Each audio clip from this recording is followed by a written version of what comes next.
Buenas tardes, hermanos. Es bueno estar con ustedes nuevamente en esta noche ya de día domingo. Les voy a pedir, por favor, que abran sus Biblias en Mateo, capítulo 5, versículos 21 al 32. Y si alguno de ustedes está siguiendo el boletín, sucede que cuando uno estudia la palabra durante la semana y estudia para preparar el sermón, a veces se da cuenta de que las divisiones que tenía uno planificado para el pasaje no son las que mejor corresponden. Entonces, se dan cuenta que vamos a predicar hoy día de un pasaje un poco más corto, que es del capítulo 5, versículos 21 al 32. En el boletín está hasta el 37, pero vamos a cortarlo hasta el 31. ¿Ya? Entonces, también, por supuesto, está acá en la pantalla para que ustedes puedan leerlo. Leamos la palabra del Señor.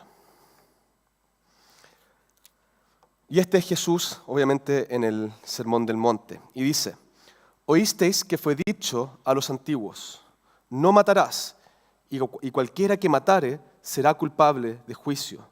Pero yo os digo que cualquiera que se enoje contra su hermano será culpable de juicio.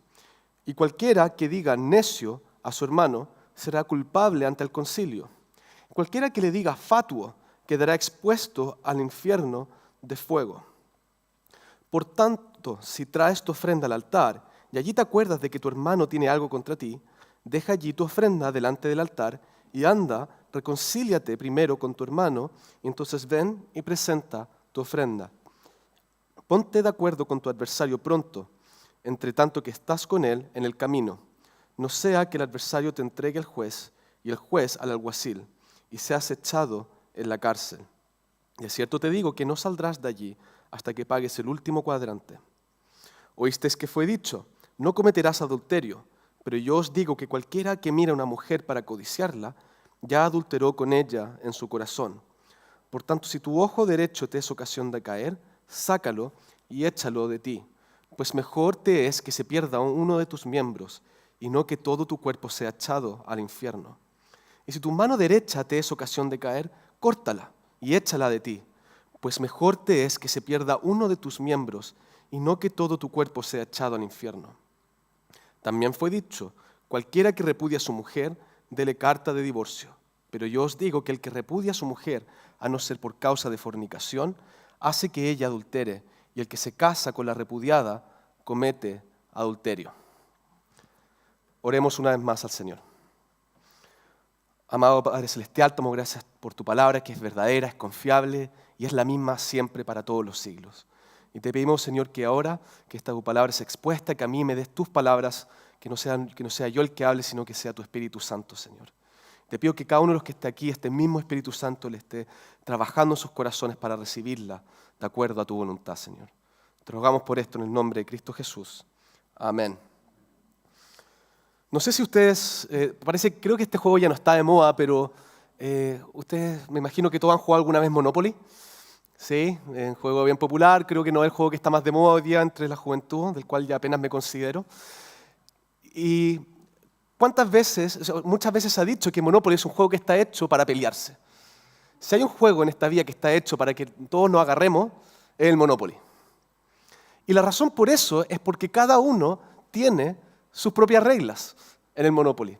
No sé si les ha pasado que cuando se van a juntar con algunos amigos para jugar Monopoly, todos tienen reglas distintas. ¿Qué pasa cuando pasamos por Go? ¿Qué pasa cuando paramos en parada libre? ¿Cuánto tiempo nos quedamos en la cárcel? Todos tienen e interpretan las reglas del juego de Monopoly de una cierta manera. A mí me pasaba, yo jugaba mucho con mis hermanos y nosotros teníamos nuestras propias reglas.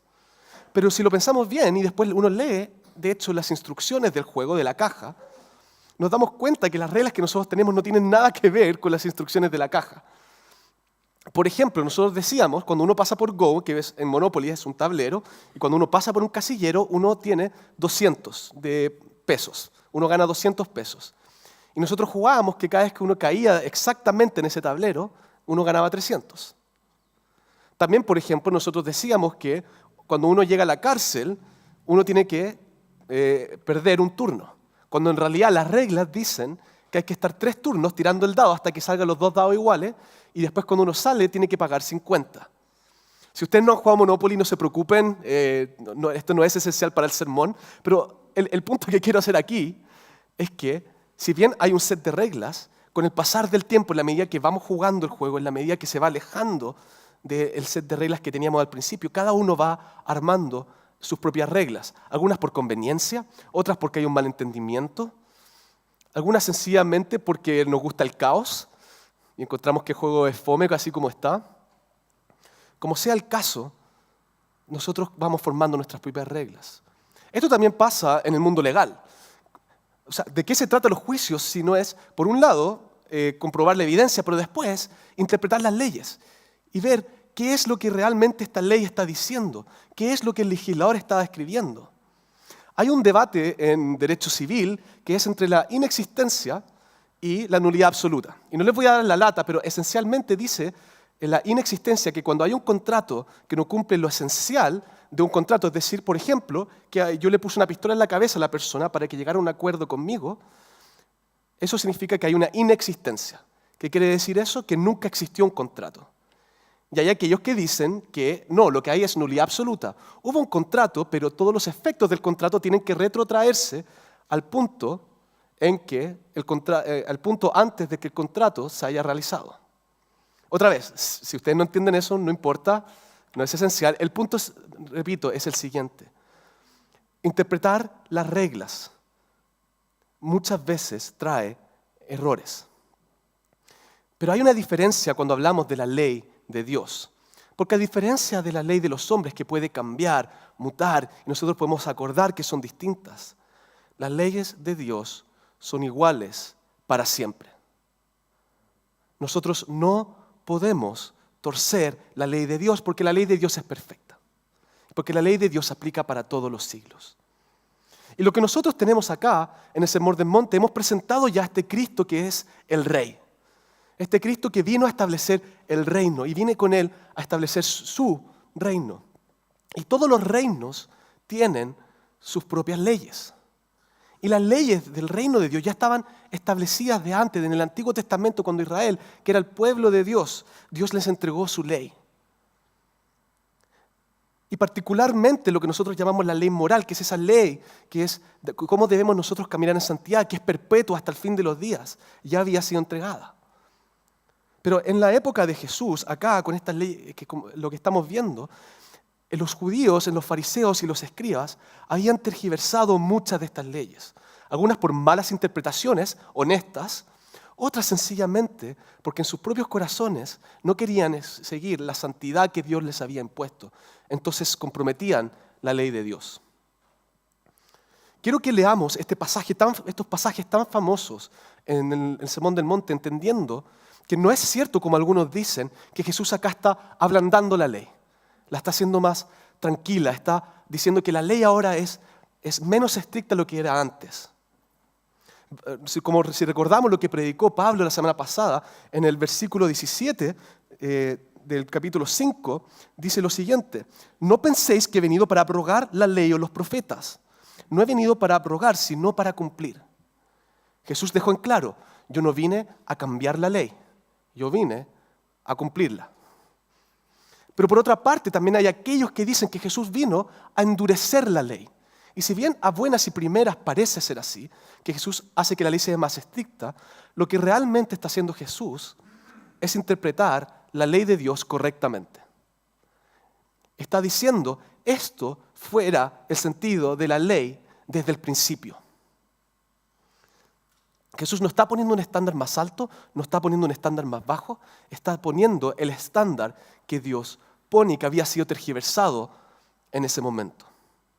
Y nosotros en nuestro sermón hoy día vamos a ver 3 leyes en particular a las cuales Jesús está apuntando. Y es importante para nosotros porque como cristianos tenemos que vivir en santidad y como ciudadanos de este reino tenemos que cumplir con la ley de Dios. Y acá hay 3 leyes en particular que muchos de nosotros, creo, nos vamos a ver desafiados.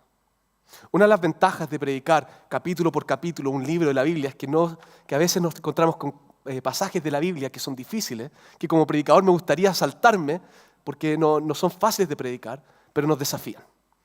Acá vamos a estar en uno de ellos y vamos a ver 3 aspectos: la ira, Jesús aclarando las leyes de la ira y dando los lineamientos de cómo debemos vivir vivir en comunidad con nuestros hermanos. El segundo es cómo debemos de cuidar nuestro cuerpo y evitar la inmoralidad sexual.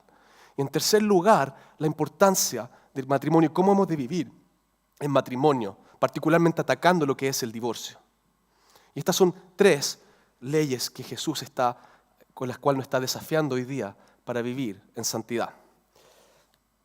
Entonces, partamos con la primera, Jesús y la ira.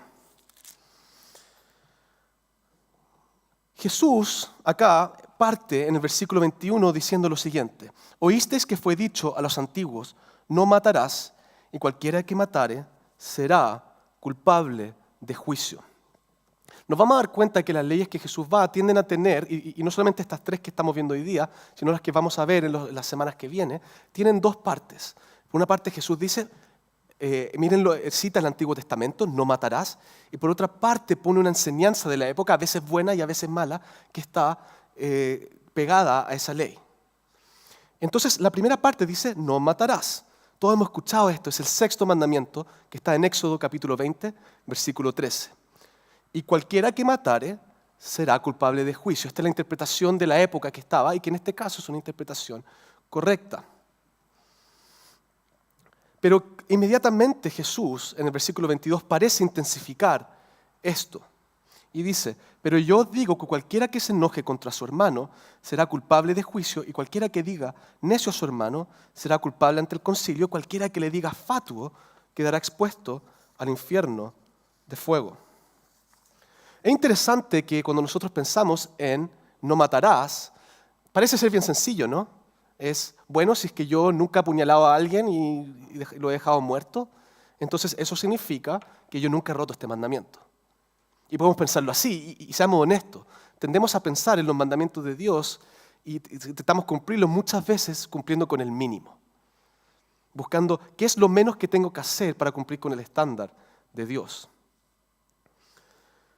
Pero nos damos cuenta que este mandamiento es mucho más profundo que eso.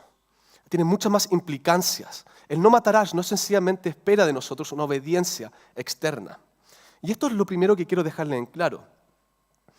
A Dios jamás le ha bastado una obediencia externa. El hacer las cosas por el solo hecho de hacerlas. La ley de Dios desde su principio quería que cuando la siguieran de corazón. Es como cuando tú eras chico y llegaba a la casa un tío lejano, una tía lejana que nunca en tu vida habías visto, que llega y te abraza y te dice te quiero mucho, y ahí tu mamá después te da esa mirada como tienes que responderle, y tú dices también te quiero, que obviamente nunca la habías conocido, probablemente no la quieres, pero sabes que con eso tu mamá después te hace así, cumpliste con lo que tenías que hacer, te vas y se fue el problema. Eso es obediencia externa. Es como cuando yo antes, cuando era más chico, mis papás me pedían un favor y yo realmente lo hacía, pero ponía una mala cara. Y mis papás me decían, ¿sabes qué? Si lo vais a hacer de malas, no lo hagáis. Y yo me enojaba porque decía, pero si igual lo voy a hacer, deberían estar agradecidos. Pero mis papás me estaban enseñando que las cosas había que hacerlas, no solamente externamente, sino que también con el corazón. Dios rechaza la falsedad. Si tú haces lo que Dios te manda externamente, por ejemplo, no matas, pero dentro de ti lo único que querías es matar a alguien, también estás pecando de asesinato. Dios no acepta eso como obediencia. Y jamás lo aceptó como obediencia. Miren el versículo 22, dice que cualquiera que se enoje en contra de su hermano será culpable ¿de qué? De juicio. Cualquiera que se enoje contra su hermano, hablando del mandamiento no matarás, será culpable de juicio.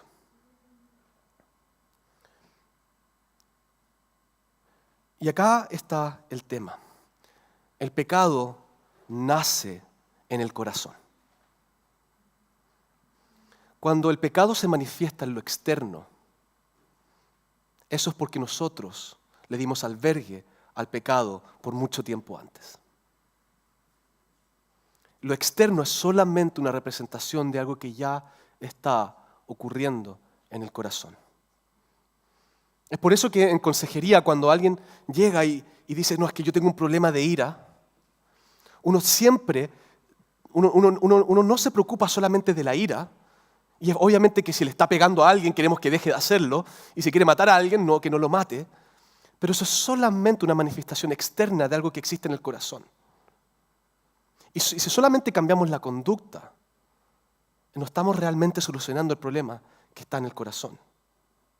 Entendiendo, por supuesto, las virtudes que tiene, por ejemplo, la psicología, la psiquiatría, tiene sus virtudes y tiene su lugar, y puede ser útil, pero no ataca el problema del corazón. Y si solamente nos quedamos en eso, que en sí no es necesariamente algo malo, y puede ser útil, pero si solamente nos quedamos en eso, no estamos solucionando el problema central, que es el problema del corazón. Yo no sé quiénes de ustedes son enojones. Yo soy enojón, lo reconozco desde ya. Yo me enojo bastante rápido. Pero si yo soy sincero conmigo mismo cuando yo me enojo con alguien y cuando yo estallo, es porque yo estaba, aunque sea un segundo antes, ya había guardado rencor contra esa persona. Cuando Adán y Eva pecaron, ¿cuándo fue que realmente pecaron? El Génesis 3 es muy específico en esto. Dice que antes de que Eva haya comido el fruto, vio el fruto y vio que era bueno.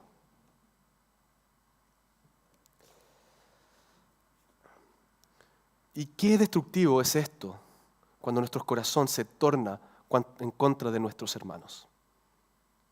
Porque puede ser que ustedes externamente tengan buenas relaciones, pero internamente piensan mal de la persona que está al frente, murmuran contra ellos, piensan que ustedes son mejores que la persona que está allí.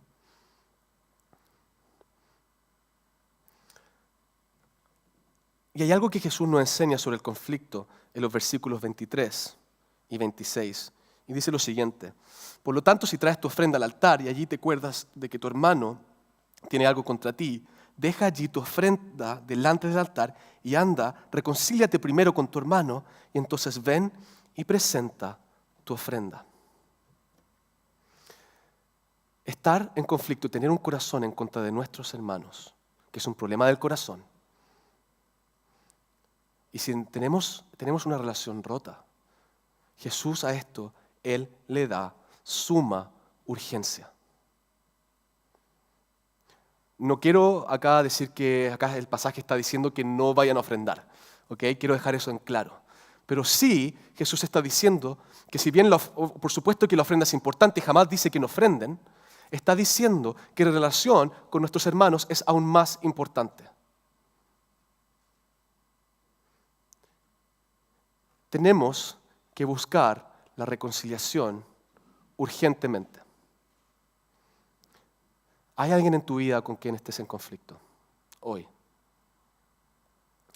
Porque más importante que lo que tú puedas entregar y que lo que nosotros podemos entregarle a Dios es que nosotros vivamos en unidad como hermanos. Jesús dice, así me conoceré, así sabrán que son de los míos, así sabrán que son de Dios, así sabrán que son mi pueblo, que se amarán los unos a los otros.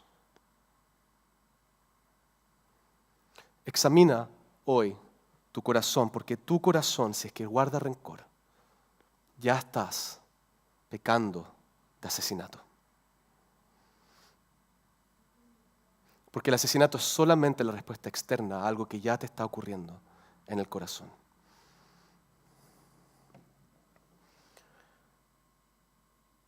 En tercer lugar, Jesús nos habla de la inmoralidad sexual. Jesús ahora entra a un segundo punto de contención con lo que se está diciendo. Y acá sí vamos a ver que nos vamos a encontrar con correcciones a lo que se enseñaba en esa época. Entonces vamos al versículo 27.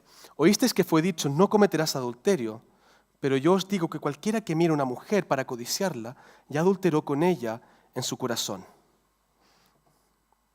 Nuevamente estamos hablando de obediencia externa que tiene que ir acompañada también con obediencia interna. Jesús ahora está diciendo, atacando uno de los problemas que más ataca a la sociedad del día de hoy, que es el tema de la inmoralidad sexual.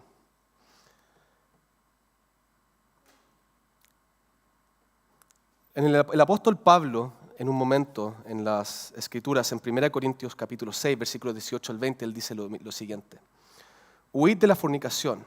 Cualquier otro pecado que el hombre cometa está fuera del cuerpo, mas el que fornica contra su propio cuerpo peca. ¿O ignoráis que vuestro cuerpo es templo del Espíritu Santo, el cual está en vosotros, el cual tenéis de Dios y que no sois vosotros? Porque habéis sido comprados por precio. Glorificad pues a Dios en vuestro cuerpo y en vuestro espíritu. Claramente la Biblia tiene mucho que decir y es muy severa respecto a este tema. Pero quiero aclarar algo. Hay dos extremos cuando hablamos de la inmoralidad sexual. Por un lado está el extremo legalista. ¿Y qué significa esto? Es poner un yugo más pesado que el que Dios pone sobre las personas que luchan en esta área. Y terminamos haciéndoles pensar que no hay esperanza y que no pueden ser hijos de Dios y que no pueden recibir de la gracia de Cristo. Porque le damos a este tema y nos olvidamos hablar de la gracia. Esto es legalismo. Tenemos el otro extremo, que es normalizar el problema, porque es tan común, porque todos en algún momento parecen sufrir con esto. Que como todos luchan con esto, no importa lo que hagamos, total, Cristo ya pagó por esto. Y no le damos la suficiente importancia y no nos atrevemos a confrontar a las personas por esto. Ambos extremos son problemáticos. Y en primer lugar, quiero dejar en claro lo siguiente: la inmoralidad sexual es grave.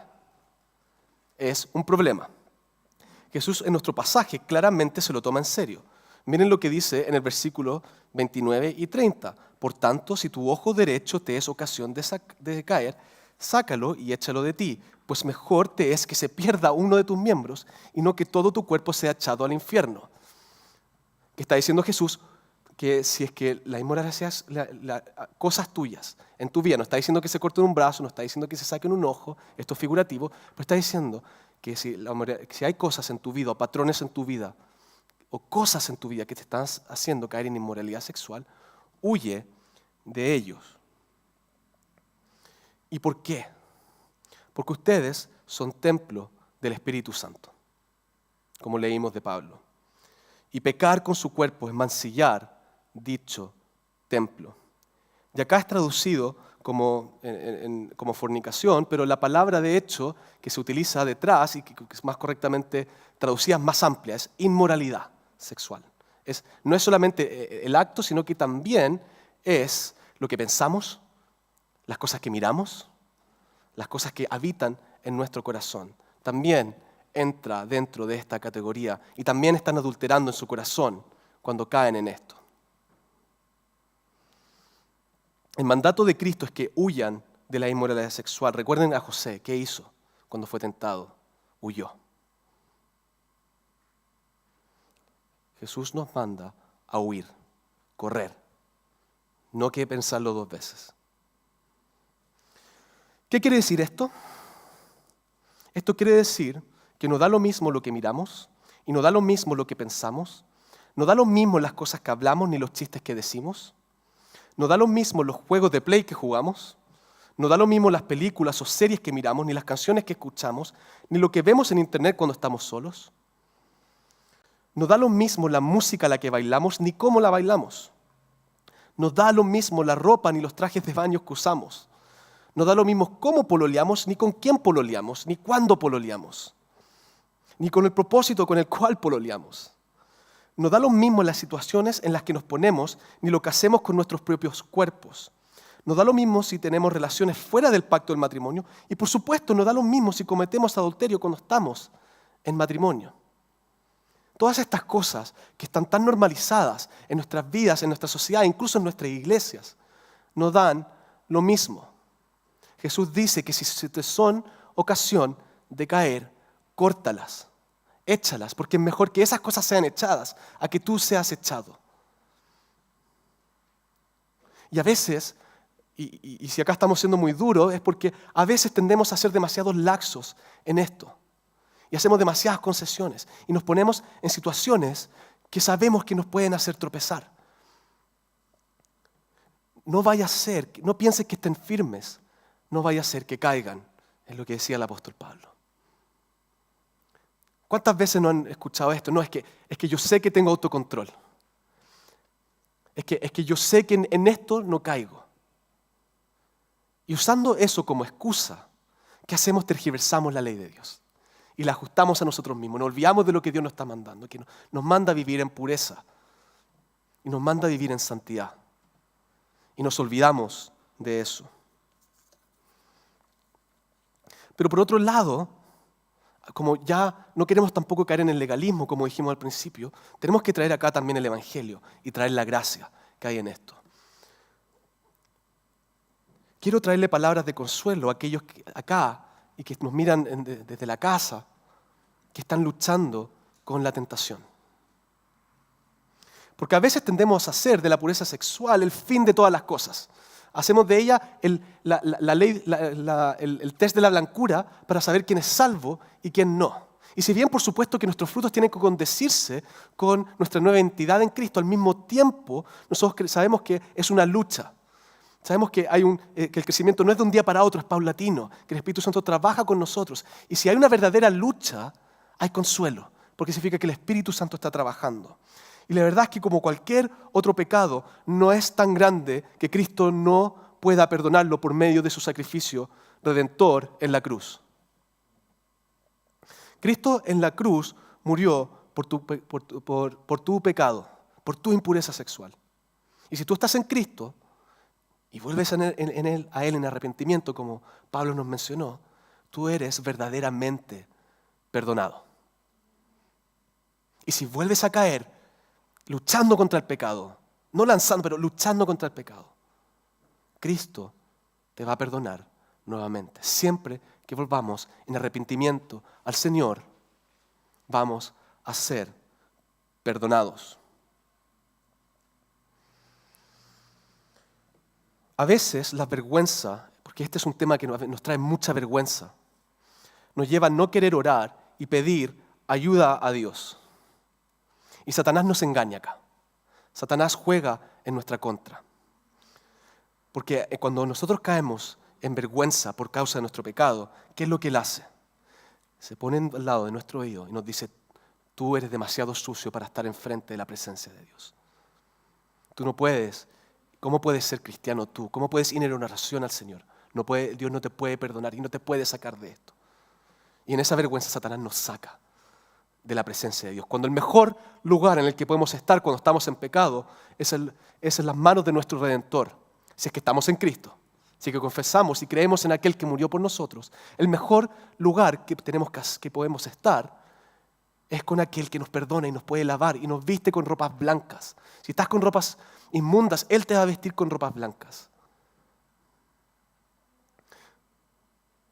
No dejes que tu pecado te quite de la presencia de Dios. Por el contrario, si estás en pecado, salta, corre desesperadamente a los brazos de Cristo. Y hazlo pronto. No dejes pasar el tiempo. Hazlo pronto, porque Él te va a perdonar.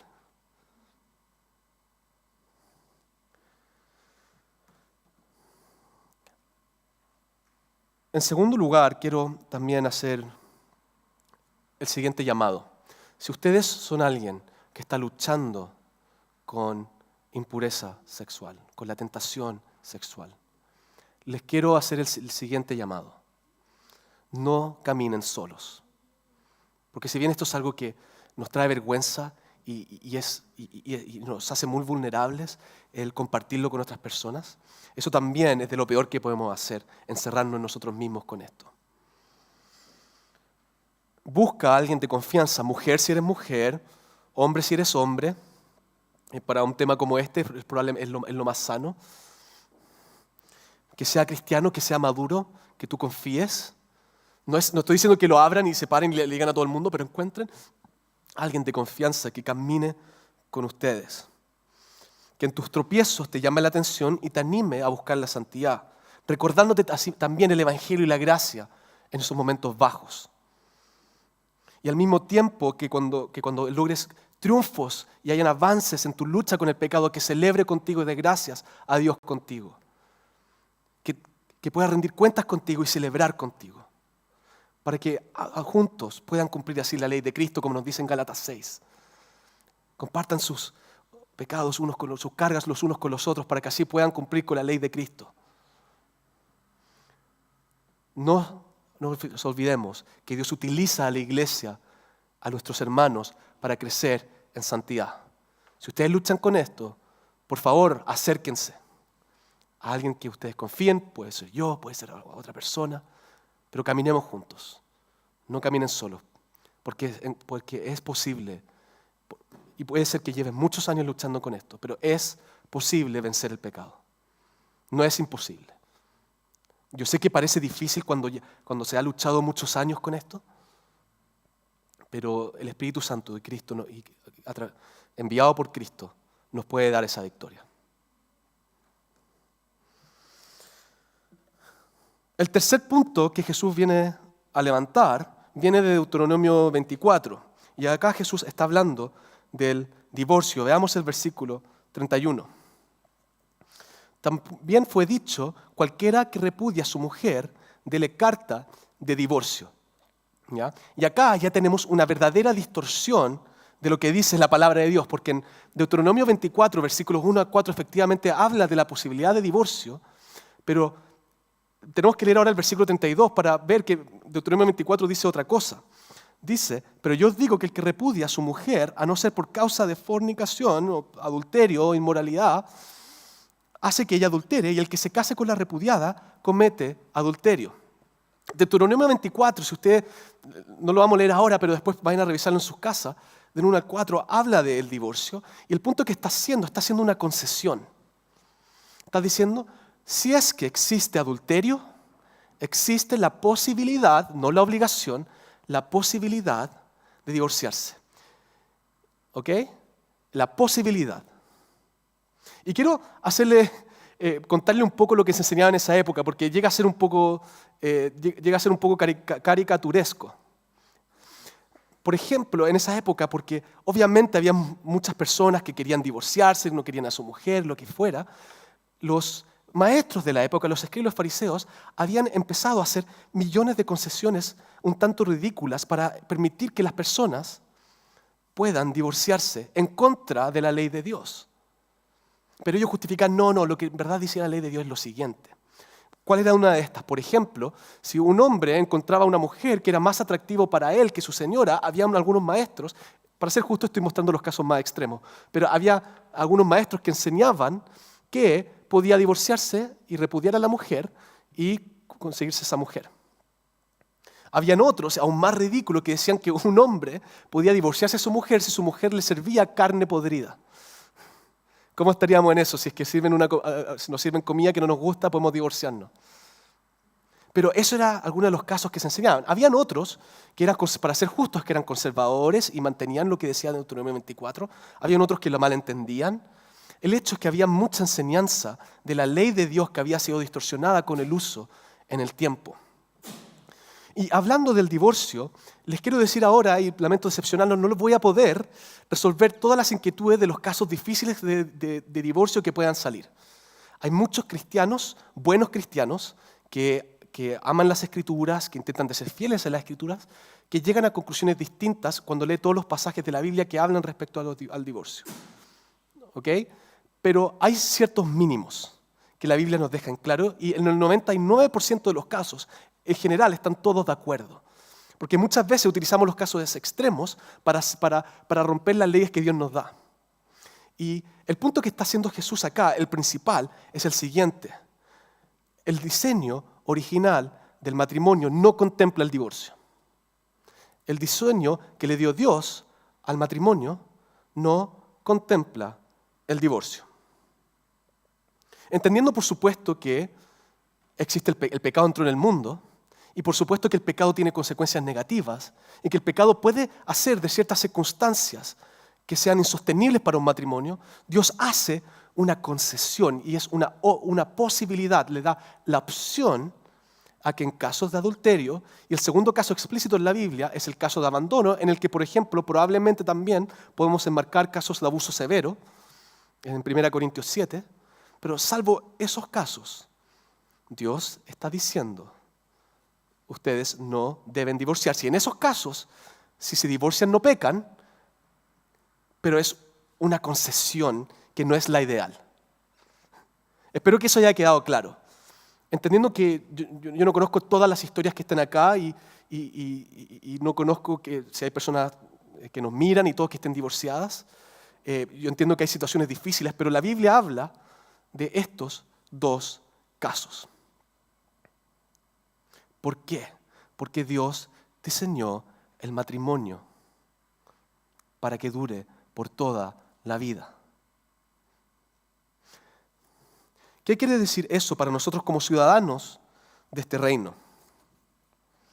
Esto quiere decir que incluso cuando nos encontremos con estas causales, nuestra primera intención, incluso si somos la parte que fue victimizada, debe ser buscar la restauración. Entendiendo, por supuesto, que pueden haber casos extremos en que sencillamente no es posible casi que de entrada, pero dentro de un marco de regla general, el 99% de los casos, el primer llamado no es a divorciarse, es a buscar la reconciliación. Y esto en nuestro mundo suena extraño, para si nosotros vamos a las personas les va a sonar extraño, porque hoy día vivimos en un mundo en que el divorcio casi que se vende como pan caliente.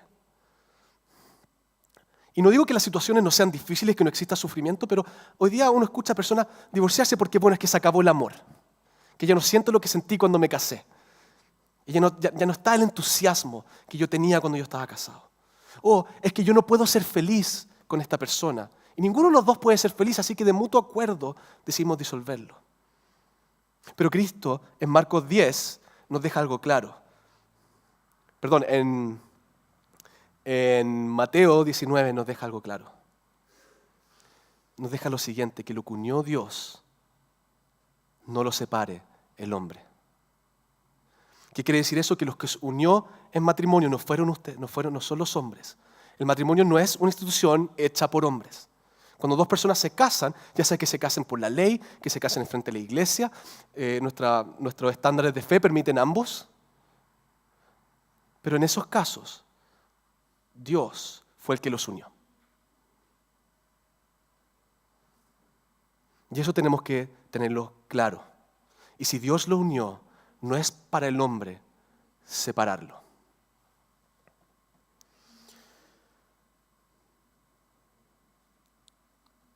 Quiero también responder quizás la siguiente pregunta. ¿No es esto que también, como hablamos antes, legalismo? Que tengo que mantenernos porque sí. Entendiendo, por supuesto, que el matrimonio es difícil y hay situaciones difíciles porque existe el pecado. Pero nuevamente la razón de nuestra obediencia, ¿dónde recae? En el Evangelio. Recae en la relación que tiene Dios con nosotros. El modelo del matrimonio, como vemos en Efesios 6, es de Cristo con su iglesia, de Dios con su pueblo.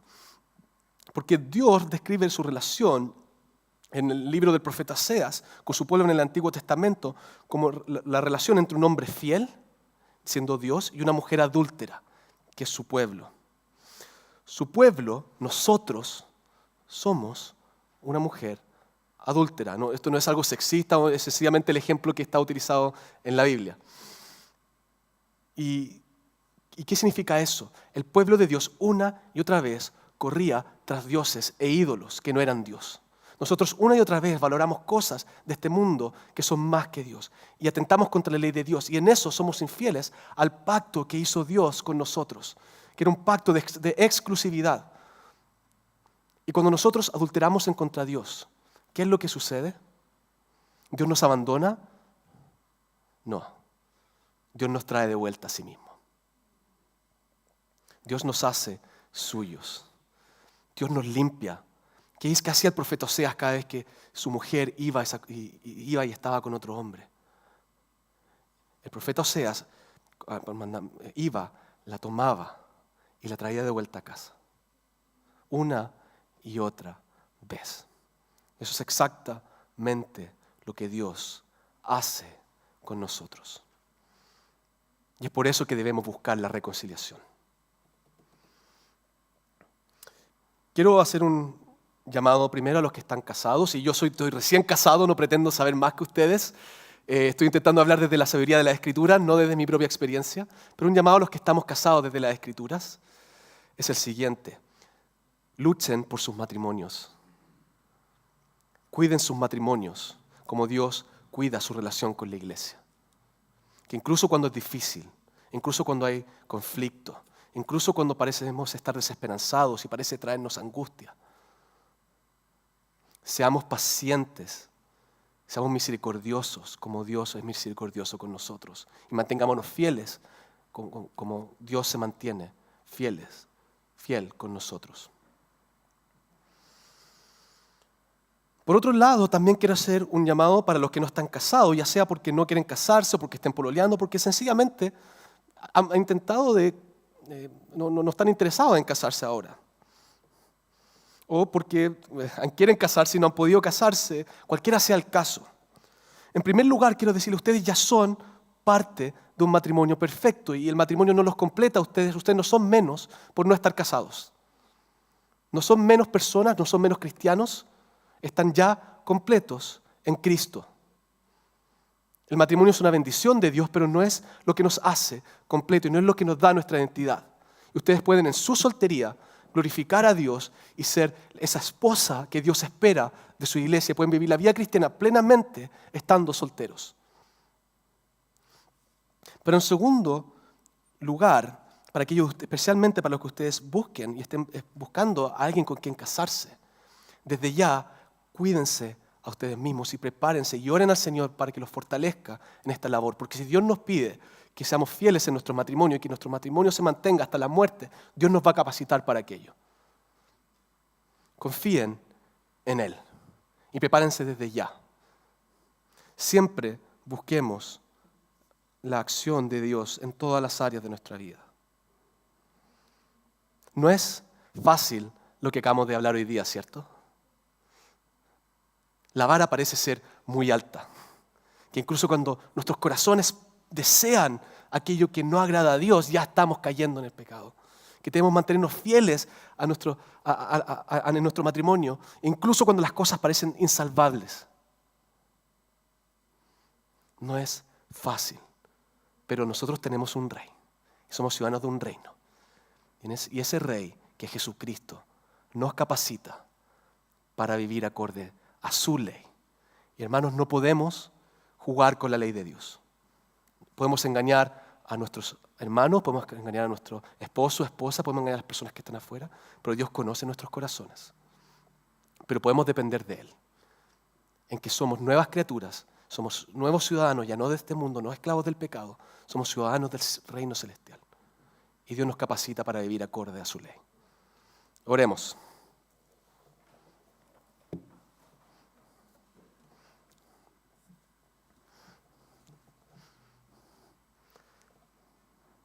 Amado Padre Celestial, damos la gloria a ti, Dios, porque tú eres un Dios santo. Eres un Dios que castiga la maldad, Señor, que no deja pasar el pecado, que pone estándares de santidad para su pueblo. Y damos gracias, Señor, por esa ley santa que tú nos diste, porque en ella podemos caminar y para parecernos más y más a Cristo. Podemos caminar en ella, Señor, y saber que nuestro carácter crece, que tú te agradas cada día más con nosotros, Señor, al ver cómo cambiamos, Señor. Te pedimos, Señor, que nos des un corazón que quiera darte gloria por aquello. Y Dios, te pido para que desde ya, Señor, ahora, como lo has hecho siempre, desde que Cristo entró en nuestras vidas, nos hagas crecer en santidad. Haznos obedecerte, Señor, no por legalismo, no solamente porque creemos que podemos ganar, porque sí, con obediencia externa. Que no solamente hagamos esto, Señor, porque creemos que vamos a ganar algo de ti, sino que por el contrario lo hagamos porque sabemos que ya tenemos todo. que tú ya nos diste todo, Señor, y que tú nos capacitas, incluso en nuestra caminata a santidad, tú nos capacitas para esto.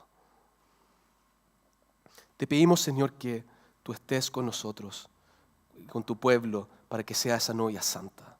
Y cuando pequemos, Dios, que no nos caigamos en vergüenza, sino que corramos a los pies de Cristo, seamos lavados nuevamente y sigamos la carrera en la que tú nos has puesto.